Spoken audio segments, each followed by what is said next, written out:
सब प्रेम से बोलो श्रीमद् भागवत पुराण की जय। राधा कृष्ण भगवान की जय। नंद बाबा स्वभाव से ही परम उदार और मनस्वी थे। उन्होंने गोपों को बहुत से वस्त्र, आभूषण और गाय दी। सूत, मग्ध, वंदीजन, नृत्य, वाद्य आदि विद्याओं से अपना जीवन निर्वाह करने वालों तथा दूसरे गुणी जनों को भी नंद बाबा ने प्रसन्नता पूर्वक उनकी मुंह मांगी वस्तुएं देकर उनका यथोचित सत्कार किया। ये सब करने में उनका उद्देश्य यही था कि इन कर्मों से भगवान विष्णु प्रसन्न हो और मेरे इस नवजात शिशु का मंगल हो। नंद बाबा के अभिनंदन करने पर परम सौभाग्यवती रोहिणी जी दिव्य वस्त्र, माला और गले के भांति भांति गहनों से सुसज्जित होकर गृह स्वामिनियों की भांति आने जाने वाली स्त्रियों का सत्कार करती हुई विचर रही थी। परीक्षित, उसी दिन से नंद बाबा के ब्रज में सब प्रकार की रिद्धि सिद्धियां, अटखेलियां करने लगी और भगवान श्री कृष्ण के निवास तथा अपने स्वाभाविक गुणों के कारण वे लक्ष्मी जी का क्रीड़ा स्थल बन गया। कुछ दिनों के बाद नंद बाबा ने गोकुल की रक्षा का भार दूसरे गोपों को सौंप दिया और वे स्वयं कंस का वार्षिक कर चुकाने के लिए मथुरा चले गए। जब वसुदेव जी को ये मालूम हुआ कि हमारे भाई नंद जी मथुरा आए हैं और राजा कंस को उसका कर भी दे चुके हैं, तब वे जहाँ नंद बाबा ठहरे हुए थे वहां पहुंच गए। वसुदेव जी को देखते ही नंद जी सहसा उठकर खड़े हो गए, मानो मृतक शरीर में प्राण आ गया हो। उन्होंने बड़े प्रेम से अपने प्रियतम वसुदेव जी को दोनों हाथों से पकड़कर हृदय से लगा लिया। नंद बाबा उसमें प्रेम से विवल हो रहे थे। नंद बाबा ने वसुदेव जी का बड़ा स्वागत सत्कार किया। वे आदर पूर्वक आराम से बैठ गए। उस समय उनका चित्त अपने पुत्र में लग रहा था। वे नंद बाबा से कुशल मंगल पूछकर कहने लगे, भाई, तुम्हारी अवस्था ढल चली थी। अब तक तुम्हें कोई संतान नहीं हुई थी, यहाँ तक कि अब तुम्हें संतान की कोई आशा भी नहीं थी। ये बड़े सौभाग्य की बात है कि अब तुम्हें संतान प्राप्त हो गई। ये भी बड़े आनंद का विषय है कि आज हम लोगों का मिलना हो गया। अपने प्रेमियों का मिलना भी बड़ा दुर्लभ है। इस संसार का चक्र ही ऐसा है। इसे तो एक प्रकार का पुनर्जन्म ही समझना चाहिए। जैसे नदी के प्रबल प्रवाह में बहते हुए बेड़े और तिनके सदा एक साथ नहीं रह सकते, वैसे ही सगे संबंधी और प्रेमियों का भी एक स्थान पर रहना संभव नहीं। यद्यपि वे सबको प्रिय लगता है, क्योंकि सबके प्रारब्ध कर्म अलग अलग होते हैं। आजकल तुम जिस महावन में अपने भाई बंधु और स्वजनों के साथ रहते हो, उसमें जल, घास और लता, पत्र आदि तो भरे पूरे है ना। वे वन पशुओं के लिए अनुकूल और सब प्रकार के रोगों से बचा हुआ तो है ना। भाई, मेरा लड़का अपनी माँ रोहिणी के साथ तुम्हारे ब्रज में रहता है। उसका लालन पालन तुम और यशोदा करते हो, इसलिए वे तो तुम्ही को अपने माता पिता मानता होगा। वो ठीक तो है ना। मनुष्यों के लिए वे ही धर्म, अर्थ और काम शास्त्र विहित है, जिनसे उसके स्वजनों को सुख मिले, जिनसे केवल अपने को ही सुख मिलता है किंतु अपने स्वजनों को दुख मिलता है। वे धर्म, अर्थ और काम हितकारी नहीं है। नंद बाबा ने कहा, भाई वसुदेव, कंस ने देवकी के गर्भ से उत्पन्न तुम्हारे कई पुत्र मार डाले। अंत में एक सबसे छोटी कन्या बच रही थी, वे भी स्वर्ग से धार गई। इसमें संदेह नहीं कि प्राणियों का सुख दुख भाग्य पर ही अवलंबित है। भाग्य ही प्राणी का एकमात्र आश्रय है, जो जान लेता है कि जीवन के सुख दुख का कारण भाग्य ही है। ये उनके प्राप्त होने पर मोहित नहीं होता। वसुदेव जी ने कहा, भाई, तुमने राजा कंस को उसका सालाना कर चुका दिया। हम दोनों मिल भी चुके। अब तुम्हें यहाँ अधिक दिन ठहरना नहीं चाहिए, क्योंकि आजकल गोकुल में बड़े बड़े उत्पात हो रहे हैं। परीक्षित, जब वसुदेव जी ने इस प्रकार कहा, तब नंद आदि गोपों ने उनसे अनुमति लेकर बैलों से जुते हुए छकड़ों पर सवार होकर गोकुल की यात्रा की। नंद बाबा जब मथुरा से चले, तब रास्ते में विचार करने लगे कि वसुदेव जी का कथन झूठा नहीं हो सकता। इससे उनके मन में उत्पात होने की आशंका हो गई। तब उन्होंने मन ही मन भगवान की शरण है, वे ही रक्षा करेंगे, ऐसा निश्चय किया। पूतना नाम की एक बड़ी क्रूर राक्षसी थी। उसका एक ही काम था बच्चों को मारना। कंस की आज्ञा से वे नगर, ग्राम और अहीरों की बस्तियों में बच्चों को मारने के लिए घूमा करती थी। जहाँ के लोग अपने प्रतिदिन के कामों में राक्षसों के भय को दूर भगाने वाले भक्त वत्सल भगवान के नाम, गुण और लीलाओं का श्रवण, कीर्तन और स्मरण नहीं करते, वहीं ऐसी राक्षसियों का बल चलता है। वे पूतना आकाश मार्ग से चल सकती थी और अपनी इच्छा के अनुसार रूप भी बदल सकती थी। एक दिन नंद बाबा के गोकुल के पास आकर उसने माया से अपने को एक सुंदर युवती बना लिया और गोकुल के भीतर घुस गई। उसने बड़ा सुंदर रूप बनाया था। उसकी चोटियों में बेले के फूल गुंथे हुए थे, सुंदर वस्त्र पहने हुए थे। जब उसके कर्ण फूल हिलते थे तब उनकी चमक से मुख की और लटकी हुई अलकें और भी शोभायमान हो जाती थी। उसके नितंब और कुछ स्क्लश ऊंचे ऊंचे थे और कमर पतली थी। वे अपनी मधुर मुस्कान और कटाक्ष पूर्ण चितवन से ब्रजवासियों का चित्त चुरा रही थी। उस रूपवती रमणी को हाथ में कमल लेकर आते देख गोपियां ऐसी उत्प्रेक्षा करने लगी मानो स्वयं लक्ष्मी जी अपने पति का दर्शन करने के लिए आ रही हैं। पूतना बालकों के लिए ग्रह के समान थी। वे इधर उधर बालकों को ढूंढती हुई अनायास ही नंद बाबा के घर में घुस गई। वहां उसने देखा कि बालक श्री कृष्ण दुष्टों की गाल है, परंतु जैसे आग राख की ढेरी में अपने को छिपाए हुए है, वैसे ही उस समय उन्होंने अपने प्रचंड तेज को छिपा रखा था। भगवान श्री कृष्ण चर अचर सभी प्राणियों की आत्मा है, इसलिए उन्होंने उसी क्षण जान लिया कि ये बच्चों को मार डालने वाला पूतना ग्रह है और अपने नेत्र बंद कर लिए। जैसे कोई पुरुष भ्रमवश सोए हुए सांप को रस्सी समझकर उठा ले, वैसे ही अपने काल रूप भगवान श्री कृष्ण को पूतना ने अपनी गोद में उठा लिया। मखमली मयान के भीतर छिपी हुई तीखी धार वाली तलवार के समान पूतना का हृदय तो बड़ा कुटिल था, किंतु ऊपर से वे बहुत मधुर और सुंदर व्यवहार कर रही थी। देखने में वे एक भद्र महिला के समान जान पड़ती थी, इसलिए रोहिणी और यशोदा जी ने उसे घर के भीतर आई देखकर भी उसकी सौंदर्य प्रभा से हतप्रभ सी होकर कोई रोक टोक नहीं की, चुपचाप खड़ी खड़ी देखती रही। इधर भयानक राक्षसी पूतना ने बालक श्री कृष्ण को अपनी गोद में लेकर उनके मुंह में अपना स्तन दे दिया, जिसमें बड़ा भयंकर और किसी प्रकार भी पच न सकने वाला विष लगा हुआ था। भगवान ने क्रोध को अपना साथी बनाया और दोनों हाथों से उसके स्तनों को जोर से दबाकर उसके प्राणों के साथ उसका दूध पीना शुरू कर दिया। अब तो पूतना के प्राणों के आश्रयभूत सभी मर्म स्थान फटने लगे। वे पुकारने लगी, अरे छोड़ दे, अब बस कर। वे बार बार अपने हाथ और पैर पटक पटक कर रोने लगी।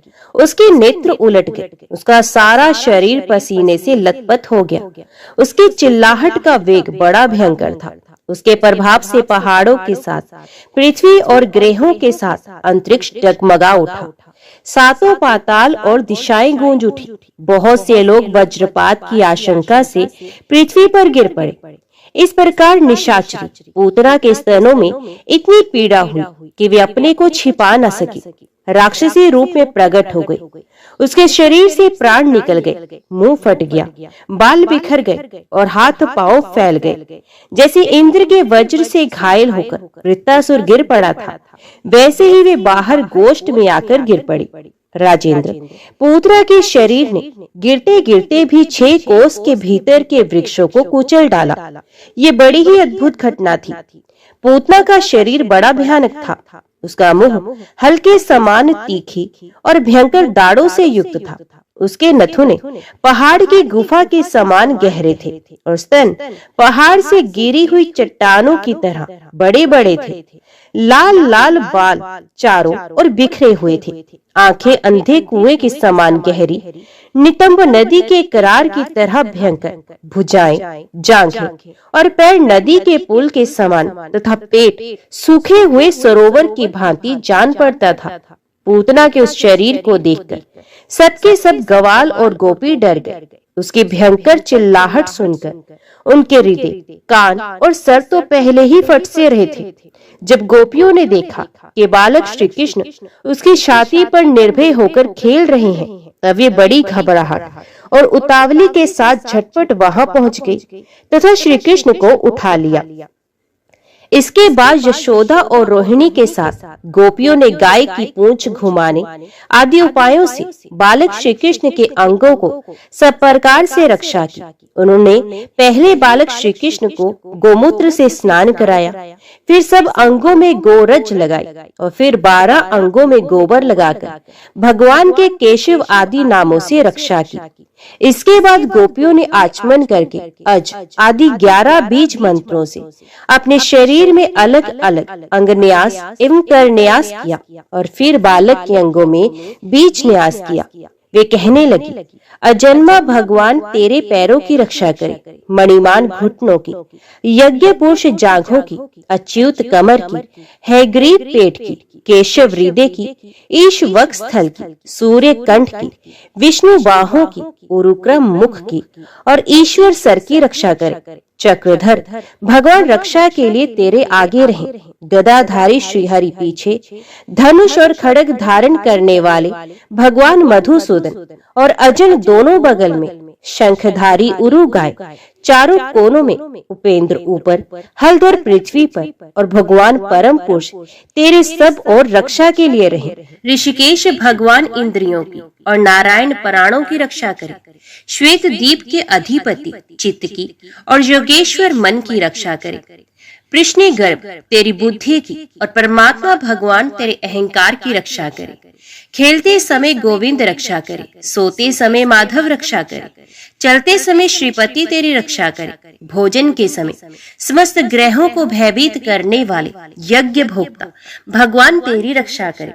डाकिनी, राक्षसी और कुष्मांडा आदि बाल ग्रह, भूत प्रेत पिशाच, यक्ष, राक्षस और विनायक, कोटरा, रेवती, ज्येष्ठा, पूतना, मातृका आदि शरीर, प्राण तथा इंद्रियों का नाश करने वाले उन्माद एवं अपस्मार आदि रोग, स्वप्न में देखे हुए महान उत्पात, वृद्ध ग्रह और बाल ग्रह आदि, ये सभी अनिष्ट विष्णु का नाम उच्चारण करने से भयभीत होकर नष्ट हो जाए। इस प्रकार गोपियों ने प्रेमपाश में बंधकर भगवान श्री कृष्ण की रक्षा की। माता यशोदा ने अपने पुत्र को स्तन पिलाया और फिर पालने पर सुला दिया। इसी समय नंद बाबा और उनके साथी गोप मथुरा से गोकुल में पहुंचे। जब पूतना का भयंकर शरीर देखा तब वे आश्चर्यचकित हो गए। वे कहने लगे, ये तो बड़े आश्चर्य की बात है। अवश्य ही वसुदेव के रूप में किसी ऋषि ने जन्म ग्रहण किया है, अथवा संभव है वसुदेव जी पूर्व जन्म में कोई योगेश्वर रहे हों, क्योंकि उन्होंने जैसा कहा था वैसा ही उत्पात यहाँ देखने में आ रहा है। तब तक ब्रजवासियों ने कुल्हाड़ी से पूतना के शरीर को टुकड़े टुकड़े कर डाला और गोकुल से दूर ले जाकर लकड़ियों पर रखकर जला दिया। जब उसका शरीर जलने लगा तो उसमें से ऐसा धुआं निकला जिसमें से अगर किसी सुगंध आ रही थी, क्यों ना हो भगवान ने जो उसका दूध पिया था, जिससे उसके सारे पाप तत्काल ही नष्ट हो गए थे। पूतना एक राक्षसी थी। लोगों के बच्चों को मार डालना और उनका खून पी जाना, यही उसका काम था। भगवान को भी उसने मार डालने की इच्छा से ही दूध पिलाया था। फिर भी उसे वे परम गति मिली जो सत्पुरुषों को मिलती है। ऐसी स्थिति में जो परब्रह्म परमात्मा भगवान श्री कृष्ण को श्रद्धा और भक्ति से माता के समान अनुराग पूर्वक अपनी प्रिय से प्रिय वस्तु और उनको प्रिय लगने वाली वस्तु समर्पित करते हैं, उनके संबंध में तो कहना ही क्या। भगवान के चरण कमल सबके वंदनीय, ब्रह्मा, शंकर आदि देवताओं के द्वारा भी वंदित हैं। ये भक्तों के हृदय की पूंजी हैं। उन्हीं चरणों से भगवान ने पूतना का शरीर दबाकर उसका स्तनपान किया था। माना कि वे राक्षसी थी, परंतु उसे उत्तम से उत्तम गति जो माता को मिलनी चाहिए वो प्राप्त हुई। फिर जिनके स्तन का दूध भगवान ने बड़े प्रेम से पिया, उन गौ और माताओं की तो बात ही क्या। देवकी नंदन भगवान कैवल्य आदि सब प्रकार की मुक्ति और सब कुछ देने वाले हैं। उन्होंने ब्रज की गोपियों और गौ का वे दूध जो भगवान के प्रति पुत्र भाव होने से वात्सल्य स्नेह की अधिकता के कारण स्वयं ही झरता रहता था, भरपेट पान किया। राजन, वे गोएं और गोपियां जो नित्य निरंतर भगवान श्री कृष्ण को अपने पुत्र के ही रूप में देखती थी, फिर जन्म मृत्यु रूप संसार के चक्र में कभी नहीं पड़ सकती। क्योंकि ये संसार तो अज्ञान के कारण ही है। नंद बाबा के साथ आने वाले ब्रजवासियों की नाक में जब चीता के धुएं की सुगंध पहुंची, तब ये क्या है, कहां से ऐसी सुगंध आ रही है, इस प्रकार कहते हुए वे व्रज में पहुंचे। वह गोपों ने उन्हें पूतना के आने से लेकर मरने तक का सारा वृत्तांत कह सुनाया। वे लोग पूतना की मृत्यु और श्री कृष्ण के कुशल पूर्वक बच जाने की बात सुनकर बड़े ही आश्चर्यचकित हुए। उदार शिरोमणि नंद बाबा ने मृत्यु के मुख से बचे हुए अपने लाला को गोद में उठा लिया और बार बार उसका सर सूंघकर मन ही मन बहुत आनंदित हुए। वे पूतना मोक्ष भगवान श्री कृष्ण की अद्भुत लीला है। जो मनुष्य श्रद्धा पूर्वक इसका श्रवण करता है, उसे भगवान श्री कृष्ण के प्रति प्रेम प्राप्त होता है। प्रभु सर्वशक्तिमान भगवान श्री हरि अनेकों अवतार धारण करके बहुत सी सुंदर एवं सुनने में मधुर लीलाएं करते हैं। वे सभी मेरे हृदय को बहुत प्रिय लगती हैं। उनके श्रवण मात्र से भगवत संबंधी कथा से अरुचि और विविध विषयों की तृष्णा भाग जाती है। मनुष्य का अंतकरण शीघ्र से शीघ्र शुद्ध हो जाता है। भगवान के चरणों में भक्ति और उनके भक्त जनों से प्रेम भी प्राप्त हो जाता है। यदि आप मुझे उनके श्रवण का अधिकारी समझते हो, तो भगवान की उन्हीं मनोहर लीलाओं का वर्णन कीजिए। भगवान श्री कृष्ण ने मनुष्य लोक में प्रकट होकर मनुष्य जाति के स्वभाव का अनुसरण करते हुए जो बाल लीलाएं की हैं, अवश्य ही वे अत्यंत अद्भुत हैं। इसलिए आप अब उनकी दूसरी बाल लीलाओं का भी वर्णन कीजिए। परीक्षित के ऐसा पूछने पर सुखदेव जी कहते हैं, एक बार भगवान श्री कृष्ण की करवट बदलने का अभिषेक उत्सव मनाया जा रहा था। उसी दिन उनका जन्म नक्षत्र भी था। घर में बहुत सी स्त्रियों के बीच में खड़ी हुई सती साध्वी यशोदा जी ने अपने पुत्र का अभिषेक किया। उसमें ब्राह्मण लोग मंत्र पढ़कर आशीर्वाद दे रहे थे। नंद रानी यशोदा जी ने ब्राह्मणों का खूब पूजन सम्मान किया। उन्हें अन्न, वस्त्र, माला, गाय आदि मुंह मांगी वस्तुएं दी। जब यशोदा जी ने उन ब्राह्मणों द्वारा स्वसित वाचन कराकर स्वयं बालक के नहलाने आदि का कार्य संपन्न कर लिया, तब ये देखकर कि मेरे लल्ला के नेत्रों में नींद आ रही है, अपने पुत्र को धीरे से शैया पर सुला दिया।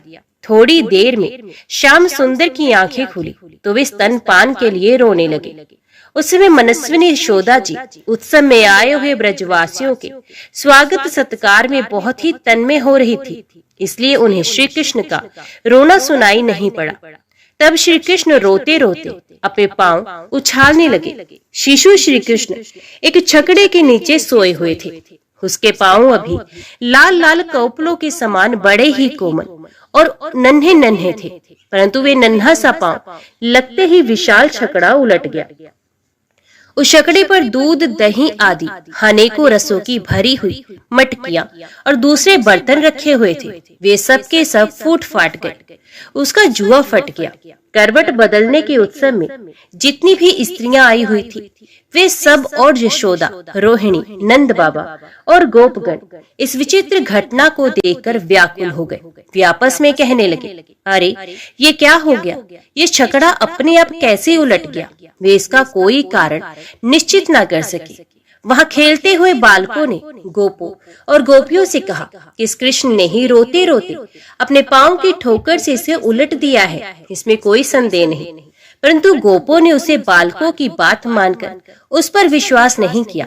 ठीक ही है, वे गोप उस बालक के अनंत बल को नहीं जानते थे। यशोदा जी ने समझा ये किसी ग्रह आदि का उत्पात है। उन्होंने अपने रोते हुए लाडले लाल को गोद में लेकर ब्राह्मणों से वेद मंत्रों के द्वारा शांति पाठ करवाया और फिर वे उसे दूध पिलाने लगी। बलवान गोपों ने छकड़े को फिर से सीधा किया। उस पर पहले की तरह सारी सामग्री रख दी गई। ब्राह्मणों ने हवन किया और दही, अक्षत, कुश तथा जल के द्वारा भगवान और उस छकड़े की पूजा की, जो किसी के गुणों में दोष नहीं निकालते, झूठ नहीं बोलते, दंभ, ईर्ष्या और हिंसा नहीं करते तथा अभिमान रहित हैं। उन सत्यशील ब्राह्मणों का आशीर्वाद कभी विफल नहीं होता। ये सोचकर नंद बाबा ने बालक को गोद में उठा लिया और ब्राह्मणों से साम, ऋक और यजुर्वेद मंत्रों द्वारा संस्कृत एवं पवित्र औषधियों से युक्त जल से अभिषेक कराया। उन्होंने बड़ी एकाग्रता से स्वस्ति अपमान पाठ और हवन कराकर ब्राह्मण को अति उत्तम अन्न का भोजन कराया। इसके बाद नंद बाबा ने अपने पुत्र की उन्नति और अभिवृद्धि की कामना से ब्राह्मण को सर्वगुण संपन्न बहुत सी गोय दान की। वे गोय वस्त्र, पुष्पमाला और सोने के हारों से सजी हुई थी। ब्राह्मणों ने उन्हें आशीर्वाद दिया। ये बात स्पष्ट है कि जो वेद वेत्ता और सदाचारी ब्राह्मण होते हैं, उनका आशीर्वाद कभी निष्फल नहीं होता। एक दिन की बात है, सती यशोदा जी अपने प्यारे लल्ला को गोद में लेकर दुलार रही थी। सहसा श्री कृष्ण चट्टान के समान भारी बन गए। वे उनका भार ना सह सकी। उन्होंने भार से पीड़ित होकर श्री कृष्ण को पृथ्वी पर बैठा दिया। इसके बाद उन्होंने भगवान पुरुषोत्तम का स्मरण किया और घर के काम में लग गए। तृणाव्रत नाम का एक दैत्य था। वे कंस का निजी सेवक था। कंस की प्रेरणा से ही बवंडर के रूप में वे गोकुल में आया और बैठे हुए बालक श्री कृष्ण को उड़ाकर आकाश में ले गया। उसने ब्रज रज से सारे गोकुल को ढक दिया और लोगों की देखने की शक्ति हर ली। उसके अत्यंत भयंकर शब्द से 10 दिशाएं कांपने लगी। सारा ब्रज 2 घड़ी तक रज और तम से ढका रहा। यशोदा जी ने अपने पुत्र को जहाँ बैठा दिया था, वहाँ जाकर देखा तो श्री कृष्ण वहाँ नहीं थे। उस समय तृणाव्रत ने बवंडर रूप से इतनी बालू उड़ा रखी थी कि सभी लोग अत्यंत उद्गिन और बेसुध हो गए थे। उन्हें अपना पराया कुछ भी नहीं सूझ रहा था। उस जोर की आंधी और धूल की वर्षा में अपने पुत्र का पता ना पाकर यशोदा जी को बड़ा शोक हुआ। वे अपने पुत्र की याद करके बहुत ही दीन हो गई और बछड़े के मर जाने पर गाय की जो दशा हो जाती है, वही दशा उनकी भी हो गई। वे पृथ्वी पर गिर पड़ी। बवंडर के शांत होने पर जब धूल की वर्षा का वेग कम हो गया, तब यशोदा जी के रोने का शब्द सुनकर दूसरी गोपियां वहां दौड़ आई। नंद नंदन श्याम सुंदर श्री कृष्ण को ना देखकर उनके हृदय में भी बड़ा संताप हुआ। आंखों में आंसू की धारा बहने लगी। वे फूट फूट कर रोने लगे। इधर तृणाव्रत बवंडर रूप से जब भगवान श्री कृष्ण को आकाश में उठा ले गया, तब उनके भारी बोझ को ना संभाल सकने के कारण उसका वेग शांत हो गया। वे अधिक चल न सका। तृणाव्रत अपने से भी भारी होने के कारण श्री कृष्ण को नीलगिरी की चट्टान समझने लगा। उन्होंने उसका गला ऐसे पकड़ा कि वे उस अद्भुत शिशु को अपने से अलग नहीं कर सका। भगवान ने इतने जोर से उसका गला पकड़ रखा था कि वे असुर निचेष्ट हो गया। उसकी आंखें बाहर निकल आई और बोलती बंद हो गई तथा प्राण पखेरु उड़ गए और बालक श्री कृष्ण के साथ वे ब्रज में गिर पड़ा। वहां जो स्त्रियां इकट्ठी होकर रो रही थी, उन्होंने देखा कि वे विकराल दैत्य आकाश से एक चट्टान पर गिर पड़ा और उसका एक एक अंग चकनाचूर हो गया। ठीक वैसे ही जैसे भगवान शंकर के बाणों से आहत हो त्रिपुरासुर गिरकर चूर चूर हो गया था। भगवान श्री कृष्ण उसके वक्षस्थल पर लटक रहे थे। वे देखकर गोपियां विस्मित हो गई। उन्होंने झटपट वहां जाकर श्री कृष्ण को गोद में ले लिया और लाकर उन्हें माता को दे दिया। बालक मृत्यु के मुख से सकुशल लौट आया। यद्यपि उस राक्षस आकाश में उठा ले गया था, फिर भी वे बच गया। इस प्रकार बालक श्री कृष्ण को फिर पाकर यशोदा आदि गोपियों तथा नंद आदि गोपों को अत्यंत आनंद हुआ। वे कहने लगे, आहो, ये तो बड़े आश्चर्य की बात है। देखो तो सही, ये कितनी अद्भुत घटना घट गई। ये बालक राक्षस के द्वारा मृत्यु के मुख में डाल दिया गया था, परंतु फिर जीता जागता आ गया और उस हिंसक दुष्ट को उसके पाप ही खा गए। सच है, साधु पुरुष अपनी समता से ही संपूर्ण भयों से बच जाता है। हमने ऐसा कौन सा तप, भगवान की पूजा, प्याऊ पोसला, कुआं बाबली, बाग बगीचे आदि पूर्त, यज्ञ, दान अथवा जीवों की भलाई की थी, जिसके फल से हमारा ये बालक मरकर भी अपने स्वजनों को सुखी करने के लिए लौट आया। अवश्य ही ये बड़े सौभाग्य की बात है। जब नंद बाबा ने देखा कि महावन में बहुत सी अद्भुत घटनाएं घटित हो रही हैं, तब आश्चर्यचकित होकर उन्होंने वसुदेव जी की बात का बार बार समर्थन किया। एक दिन की बात है, यशोदा जी अपने प्यारे शिशु को अपनी गोद में लेकर बड़े प्रेम से स्तनपान करा रही थी। वे वात्सल्य स्नेह से इस प्रकार सराबोर हो रही थी कि उनके स्तनों से अपने आप ही दूध झरता जा रहा था। जब वे प्राय दूध पी चुके और माता यशोदा उनके रुचिर मुस्कान से युक्त मुख को चूम रही थी, उसी समय श्री कृष्ण को जम्भाई आ गई और माता ने उनके मुंह में ये देखा कि उसमें आकाश, अंतरिक्ष, ज्योतिर्मंडल, दिशाएं, सूर्य, चंद्रमा, अग्नि, वायु, समुद्र, द्वीप, पर्वत, नदियां, वन और समस्त चराचर प्राणी स्थित हैं। अपने पुत्र के मुंह में इस प्रकार सहसा सारा जगत देखकर मृग शावक नयनी यशोदा जी का शरीर कांप उठा। उन्होंने अपनी बड़ी बड़ी आंखें बंद कर ली। वे अत्यंत आश्चर्यचकित हो गई। यदुवंशियों के कुल पुरोहित थे श्री गर्गाचार्य जी। वे बड़े तपस्वी थे। वसुदेव जी की प्रेरणा से वे एक दिन नंद बाबा के गोकुल में आए। उन्हें देखकर नंद बाबा को बड़ी प्रसन्नता हुई। वे हाथ जोड़कर उठकर खड़े हो गए, उनके चरणों में प्रणाम किया। इसके बाद वे स्वयं भगवान ही हैं, इस भाव से उनकी पूजा की। जब गर्गाचार्य जी आराम से बैठ गए और विधि पूर्वक उनका आतिथ्य सत्कार हो गया, तब नंद बाबा ने बड़ी ही मधुर वाणी से उनका अभिनंदन किया और कहा, भगवान, अब तो स्वयं पूर्ण काम है, फिर मैं आपकी क्या सेवा करूं? आप जैसे महात्माओं का हमारे जैसे गृहस्थों के घर आ जाना ही हमारे परम कल्याण का कारण है। हम तो घरों में इतने उलझ रहे हैं कि इन प्रपंचों में हमारा चित्त इतना दीन हो रहा है कि हम आपके आश्रम तक जा भी नहीं सकते। हमारे कल्याण के सिवा आपके आगमन का कोई और हेतु तो नहीं।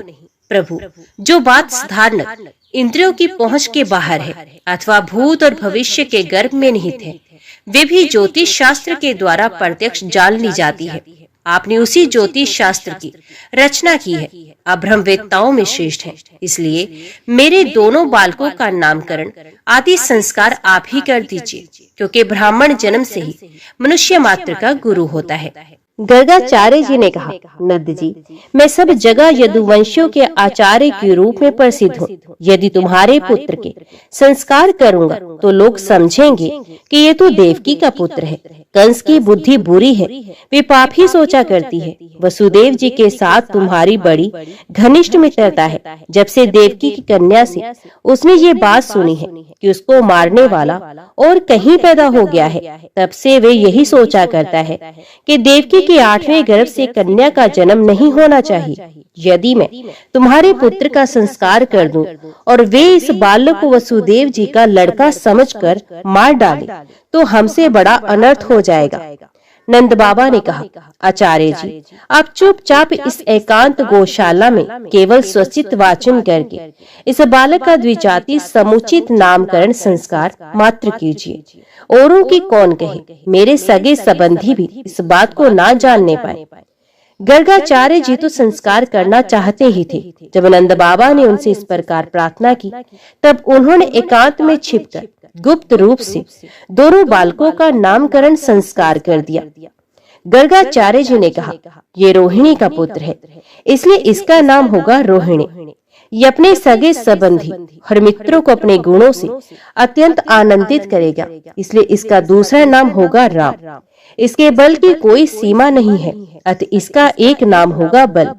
ये यादवों में और तुम लोगों में कोई भेदभाव नहीं रखेगा और लोगों में फूट पड़ने पर मेल कराएगा, इसलिए इसका एक नाम संघर्षण भी है। और ये जो सांवला सांवला है, ये प्रत्येक युग में शरीर ग्रहण करता है।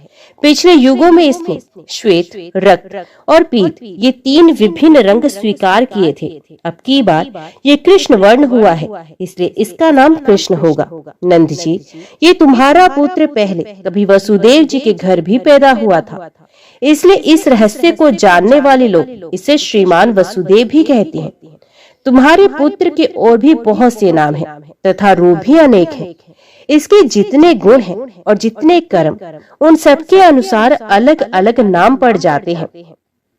मैं तो उन नामों को जानता हूँ, परंतु संसार के साधारण लोग नहीं जानते। ये तुम लोगों का परम कल्याण करेगा। समस्त गोप और गौ को ये बहुत ही आनंदित करेगा। इसकी सहायता से तुम लोग बड़ी बड़ी विपत्तियों को बड़ी सुगमता से पार कर लोगे। ब्रजराज पहले युग की बात है। एक बार पृथ्वी में कोई राजा नहीं रह गया था। डाकुओं ने चारों ओर लूट खसोट मचा रखी थी। तब तुम्हारे इसी पुत्र ने सज्जन पुरुषों की रक्षा की और इससे बल पाकर उन लोगों ने लुटेरों पर विजय प्राप्त की। जो मनुष्य तुम्हारे इस सांवले सलोने शिशु से प्रेम करते हैं वे बड़े भाग्यवान हैं। जैसे विष्णु भगवान के कर कमलों की छत्र छाया में रहने वाले देवताओं को असुर नहीं जीत सकते, वैसे ही इससे प्रेम करने वालों को भीतर या बाहर किसी भी प्रकार के शत्रु नहीं जीत सकते। नंद जी चाहे जिस दृष्टि से देखें, गुण में, संपत्ति और सौंदर्य में, कीर्ति और प्रभाव में तुम्हारा ये बालक साक्षात भगवान नारायण के समान है। तुम बड़ी सावधानी और तत्परता से इसकी रक्षा करो।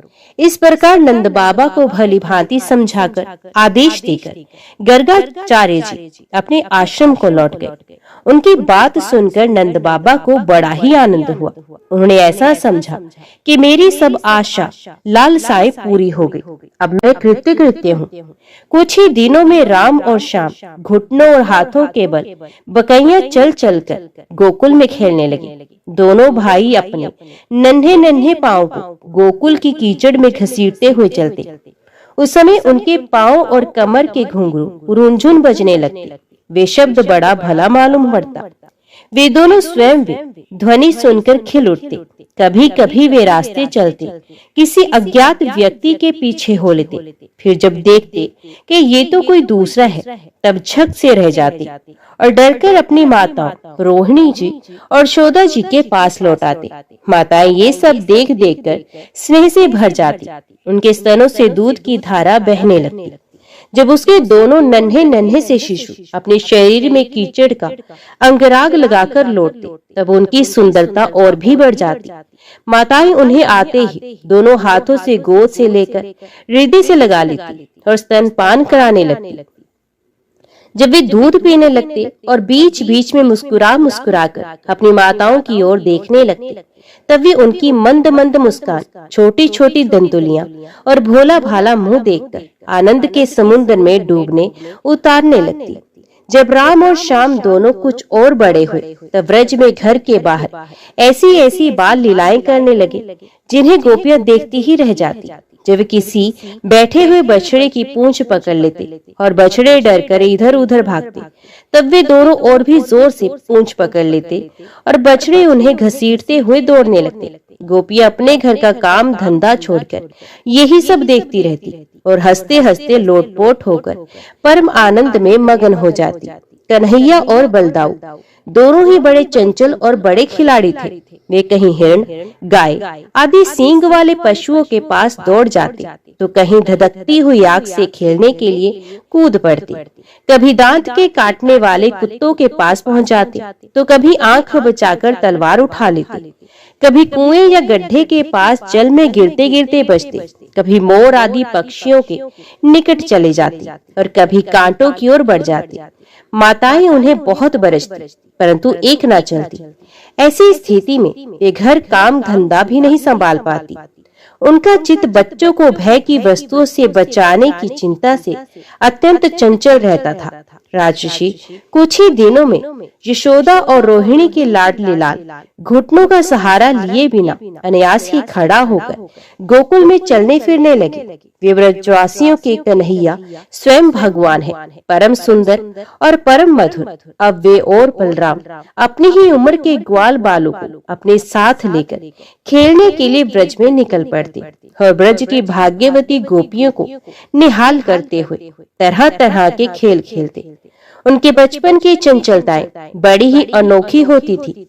गोपियों को तो वे बड़ी ही सुंदर और मधुर लगती। एक दिन सबकी सब इकट्ठी होकर नंद बाबा के घर आई और यशोदा माता को सुना सुनाकर कन्हैया की करतूत कहने लगी। अरे यशोदा, ये तेरा कान्हा बड़ा नटखट हो गया है। गाय दोहने का समय न होने पर भी ये बछड़ों को खोल देता है और हम डांटती हैं तो ठठा ठठा कर हंसने लगता है। ये चोरी के बड़े बड़े उपाय करके हमारे मीठे मीठे दही दूध चुरा चुरा कर खा जाता है। केवल अपनी ही खाता तो भी एक बात थी, ये तो सारा दही दूध वानरों को बांट देता है, और जब वे भी पेट भर जाने पर नहीं खा पाते तब ये हमारे मटकों को ही फोड़ डालता है। यदि घर में कोई वस्तु इसे नहीं मिलती तो ये घर और घर वालों पर बहुत खींचता और हमारे बच्चों को रुलाकर भाग जाता है। जब हम दही दूध को छीकों पर रख देती हैं और इसके छोटे छोटे हाथ वहां तक नहीं पहुंच पाते, तब ये बड़े बड़े उपाय रचता है।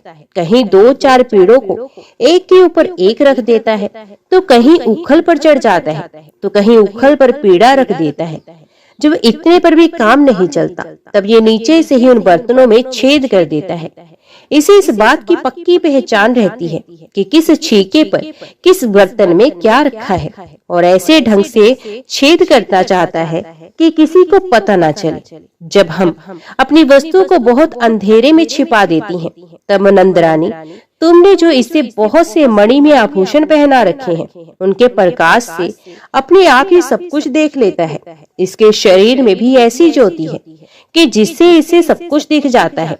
ये इतना चालाक है कि कब कौन कहाँ रहता है इसका पता रखता है, और जब हम सब घर के काम धंधों में उलझ जाती हैं, तब ये अपना काम बना लेता है।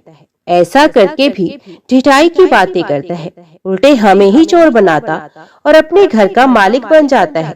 इतना ही नहीं, ये हमारे लिपे पोते स्वच्छ घरों में मूत्र आदि भी कर देता है। तनिक देखो तो इसकी ओर, वहाँ तो चोरी के अनेकों उपाय करके काम बनाता है, और यहाँ मालूम हो रहा है मानो पत्थर की मूर्ति खड़ी हो।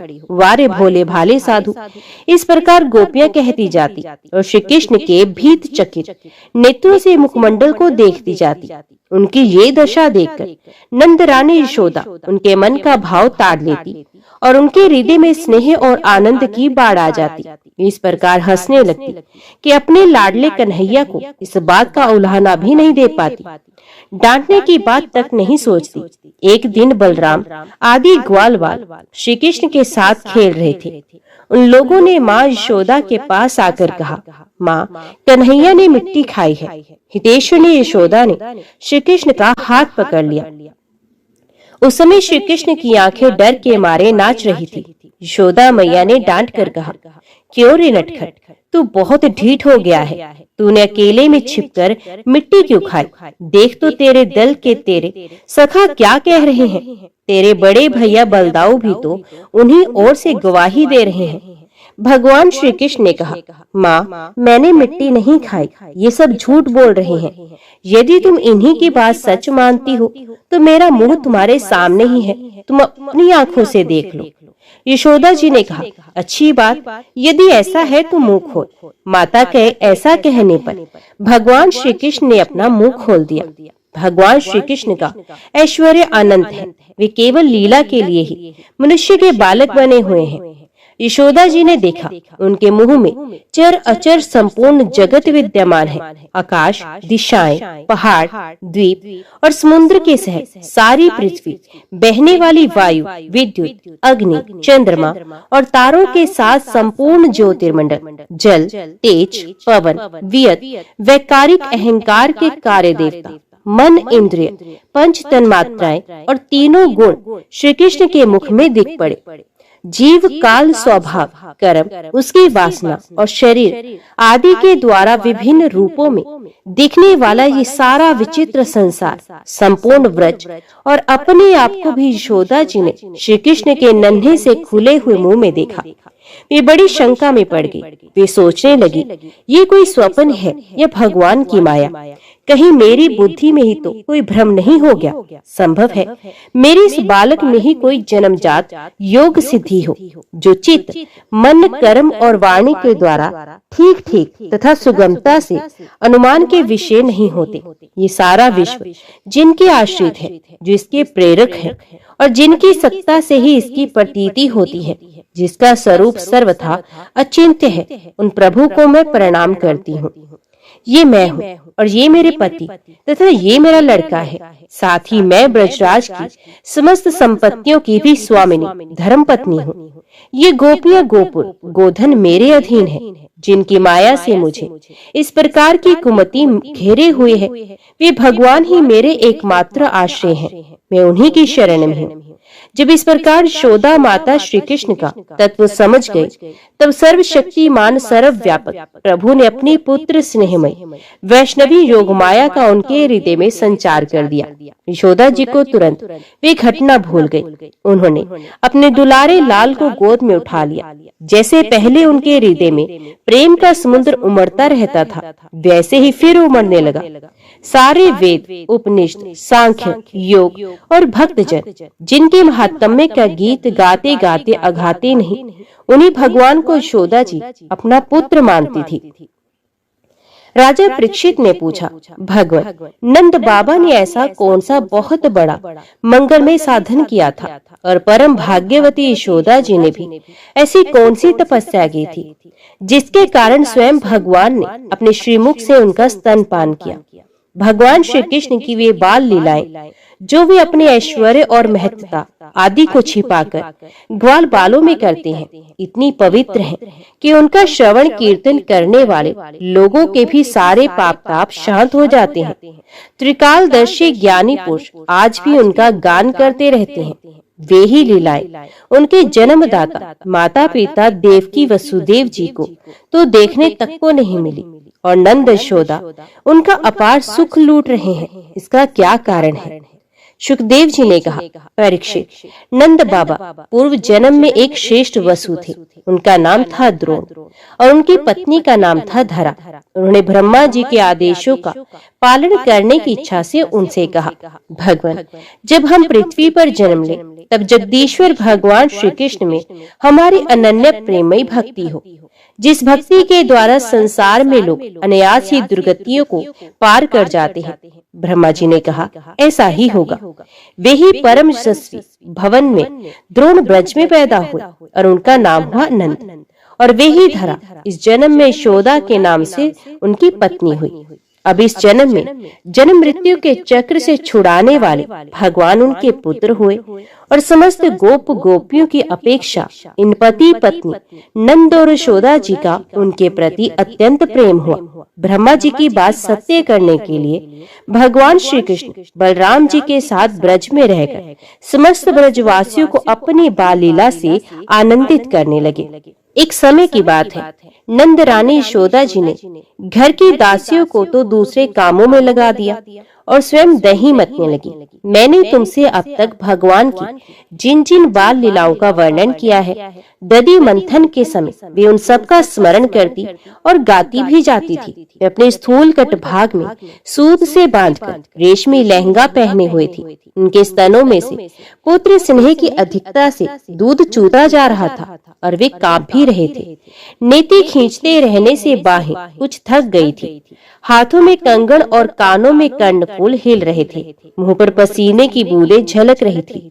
चोटी में गूथे हुए मालती के सुंदर पुष्प गिरते जा रहे थे। सुंदर बोहों वाली यशोदा इस प्रकार दही मथ रही थी। उसी समय भगवान श्री कृष्ण दूध पीने के लिए दही मथती हुई अपनी माता के पास आए। उन्होंने अपनी माता के हृदय में प्रेम और आनंद को और भी बढ़ाते हुए दही की मथानी पकड़ ली तथा उन्हें मथने से रोक दिया। श्री कृष्ण माता यशोदा की गोद में चढ़ गए। वात्सल्य स्नेह की अधिकता से उनके स्तनों से दूध तो स्वयं झर ही रहा था। वे उन्हें पिलाने लगी और मंद मंद मुस्कान से उनका मुख देखने लगी। इतने में ही दूसरी ओर अंगीठी पर रखे हुए दूध में उफान आया। उसे देखकर यशोदा जी उन्हें अतृप्त ही छोड़कर जल्दी से दूध उतारने के लिए चली गई। इससे श्री कृष्ण को कुछ क्रोध आ गया। उनके लाल लाल होंठ फड़कने लगे। उन दांतों से दबाकर श्री कृष्ण ने पास ही बड़े हुए लोड़े से दही का मटका फोड़ फाड़ डाला। बनावटी आंसू आंखों में भर लिए और दूसरे घर में जाकर अकेले में बासी माखन खाने लगे। यशोदा जी ओटे हुए दूध को उतारकर फिर मथने के घर में चली आई। वहां देखती है तो दही का मटका टुकड़े टुकड़े हो गया है। इस समझ गई सब मेरे लाला की ही करतूत है। साथ ही उन्हें वहां ना देखकर यशोदा माता हंसने लगी। इधर उधर ढूंढने पर पता चला कि श्री कृष्ण एक उल्टे हुए उखल पर खड़े हैं और छीके पर का माखन ले लेकर बंदरों को खूब लुटा रहे हैं। उन्हें ये भी डर है कि कहीं मेरी चोरी खुल ना जाए, इसलिए चौकन्ने होकर चारों ओर ताकते जाते हैं। ये देखकर यशोदा रानी पीछे से धीरे धीरे उनके पास जा पहुंची। जब श्री कृष्ण ने देखा कि मेरी माँ हाथ में छड़ी लिए मेरी ही ओर आ रही है, तब झट से ओखली पर से कूद पड़े और डरे हुए की भांति भागे। बड़े बड़े योगी तपस्या के द्वारा अपने मन को अत्यंत सूक्ष्म और शुद्ध बनाकर भी जिनमें प्रवेश नहीं करा पाते, पाने की बात तो दूर रही, उन्हें भगवान के पीछे पीछे उन्हें पकड़ने के लिए यशोदा जी दौड़ी। जब इस प्रकार माता यशोदा श्री कृष्ण के पीछे दौड़ने लगी, तब कुछ ही देर में बड़े बड़े एवं हिलते हुए नितंबों के कारण उनकी चाल धीमी पड़ गई। वेग से दौड़ने के कारण चोटी की गांठ ढीली पड़ गई। वे ज्यों-ज्यों आगे बढ़ती, पीछे पीछे चोटी में गूथे हुए फूल गिरते जाते। इस प्रकार सुंदरी यशोदा ज्यों-त्यों करके उन्हें पकड़ सकी। यशोदा मैया श्री कृष्ण का हाथ पकड़कर उन्हें डराने धमकाने लगी। उस समय श्री कृष्ण की झांकी बड़ी विलक्षण हो रही थी। अपराध तो किया ही था, इसलिए रुलाई रोकने पर भी ना रुकती थी। हाथों से आंखें मल रहे थे, इसलिए मुंह पर काजल की स्याही फैल गई थी। पीटने के भय से आंखें ऊपर की ओर उठ गई थी। उनसे व्याकुलता सूचित होती थी। जब यशोदा जी ने देखा कि लल्ला बहुत डर गया है, तब उनके हृदय में वात्सल्य स्नेह उमड़ आया। उन्होंने छड़ी फेंक दी। इसके बाद सोचा कि इसको एक बार रस्सी से बांध देना चाहिए। सच पूछो तो यशोदा मैया को अपने बालक के ऐश्वर्य का पता नहीं था, जिसमें ना बाहर है ना भीतर, ना आदि है ना अंत, जो जगत के पहले भी थे, बाद में भी रहेंगे। इस जगत के भीतर तो है ही, बाहरी रूपों में भी है, और तो क्या जगत के रूप में भी स्वयं वही है। यही नहीं, जो समस्त इंद्रियों से परे और अव्यक्त है, उन्हें भगवान को मनुष्य का सा रूप धारण करने के कारण पुत्र समझकर यशोदा रानी रस्सी से उखल में ठीक वैसे ही बांध देती हैं, जैसे कोई साधारण सा बालक हो। जब माता यशोदा अपने उद्यमी और नटखट लड़के को रस्सी से बांधने लगी, तब वे 2 अंगुल छोटी पड़ गई। तब उन्होंने दूसरी रस्सी लाकर उसमें जोड़ी। जब वे भी छोटी हो गई, तब उसके साथ और जोड़ी। इस प्रकार वे ज्यों-ज्यों रस्सी लाती और जोड़ती गई, त्यों-त्यों जोड़ने पर भी वे सब 2-2 अंगुल छोटी पड़ती गई। यशोदा रानी ने घर की सारी रस्सियां जोड़ डाली, फिर भी वे भगवान श्री कृष्ण को ना बांध सकी। उनके सफलता पर देखने वाली गोपियां मुस्कुराने लगी और वे स्वयं भी मुस्कुराती हुई आश्चर्यचकित हो गई। भगवान श्री कृष्ण ने देखा कि मेरी माँ का शरीर पसीने से लथपथ हो गया है, चोटी में गूंथी हुई मालाएं गिर गई हैं और वे बहुत थक गई है। तब कृपा करके वे स्वयं ही अपनी माँ के बंधन में बंध गए। भगवान श्री कृष्ण परम स्वतंत्र हैं। ब्रह्मा, इंद्र आदि के साथ ये संपूर्ण जगत उनके वश में है। फिर भी इस प्रकार बंद कर उन्हें संसार को ये बात दिखला दी कि मैं अपने प्रेमी भक्तों के वश में हूँ। ग्वालिनी यशोदा ने मुक्तिदाता मुकुंद से जो कुछ अन्विष्ट ने कृपा प्रसाद प्राप्त किया, वे प्रसाद ब्रह्मा पुत्र होने पर भी, शंकर आत्मा होने पर भी और वक्ष स्थल पर विराजमान लक्ष्मी अर्धांगिनी होने पर भी ना पा सके। ये गोपिका नंदन भगवान अनन्य प्रेमी भक्तों के लिए जितने सुलभ है, उतने देह अभिमानी कर्मकांडी एवं तपस्वियों को तथा अपने स्वरूप भूत ज्ञानियों के लिए भी नहीं है। इसके बाद नंद रानी यशोदा जी तो घर के काम धंधों में उलझ गई और उखल में बंधे हुए भगवान श्याम सुंदर ने उन दोनों अर्जुन वृक्षों को मुक्ति देने की सोची, जो पहले यक्षराज कुबेर के पुत्र थे। इनके नाम थे नल कुबर और मणिग्रीव। इनके पास धन, सौंदर्य और ऐश्वर्य की पूर्णता थी। इनका घमंड देखकर ही देवऋषि नारद जी ने इन्हें शाप दे दिया था और ये वृक्ष हो गए थे। ओम नमो भगवते वासुदेवाय नमः। जय श्री राधे कृष्ण। आज के वीडियो में इतना ही। उम्मीद करती हूँ वीडियो आपको पसंद आई होगी। वीडियो पसंद आई हो तो वीडियो को लाइक और चैनल को सब्सक्राइब जरूर कीजिएगा। जय श्री कृष्णा लिखकर कमेंट बॉक्स में अपनी हाजिरी और अपने सुझाव देना ना भूलेगा। तो मिलते हैं अगली कथा अगली वीडियो के साथ। तब तक के लिए देखते व सुनते रहिए। जय मां कंजक, जय माता दी।